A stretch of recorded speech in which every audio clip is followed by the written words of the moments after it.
নিত্য প্রয়োজনীয় পণ্যের বাজারে অস্বাভাবিক মূল্যবৃদ্ধি ও সিন্ডিকেট নিয়ন্ত্রণের অভিযোগকে কেন্দ্র করে কঠোর বার্তা দিয়েছেন বাণিজ্যমন্ত্রী খন্দকার আব্দুল মুক্তাদির। তিনি স্পষ্টভাবে বলেছেন, গুটি কয়েক ব্যবসায়ীর হাতে দেশের 18 কোটি মানুষের বাজার ব্যবস্থাকে জিম্মি হতে দেবে না সরকার। মঙ্গলবার বিকেলে বাণিজ্য মন্ত্রণালয়ের সম্মেলন কক্ষে দ্রব্যমূল্য পরিস্থিতি নিয়ে আয়োজিত টাস্ক ফোর্স সভা শেষে সাংবাদিকদের সঙ্গে কথা বলেন তিনি।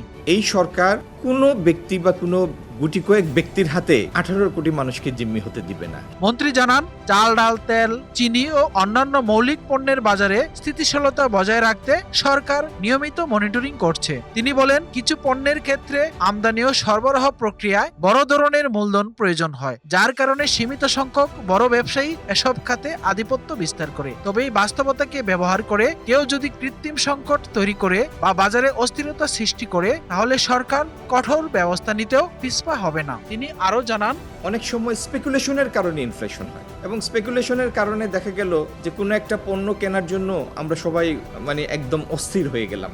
এমনই অস্থির হয়ে গেলাম যে এক বিকালে সেই পণ্য নাই করে দিলাম বাজার থেকে, 7 দিনের জিনিস একদিনে কিনে ফেললাম। এই স্পেকুলেশন দ্বারা যেন আমাদের ক্রয় ব্যবহারটা প্রভাবিত না হয়, সেই জন্য সবচেয়ে বেশি ভালো পজিটিভ প্রভাবকের ভূমিকা পালন করতে পারেন আপনারা।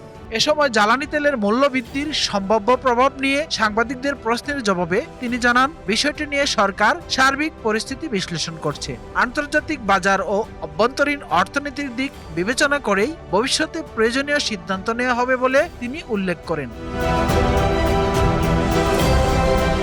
সরকারের অবস্থান তুলে ধরে মন্ত্রী বলেন, দেশের 18 কোটি মানুষের স্বার্থ রক্ষাই সরকারের প্রধান দায়িত্ব। তাই বাজার ব্যবস্থায় কোনো ধরনের অস্থিরতা তৈরি হলে তা দ্রুত নিয়ন্ত্রণে আনার জন্য সংশ্লিষ্ট সব সংস্থাকে নির্দেশনা দেওয়া হয়েছে। সব মিলিয়ে সরকারের পক্ষ থেকে বাজার নিয়ন্ত্রণে কঠোর মনোভাব এবং সিন্ডিকেট বিরোধী অবস্থান আরও একবার স্পষ্ট করা হয়েছে বলেও মনে করছেন বিশ্লেষকরা।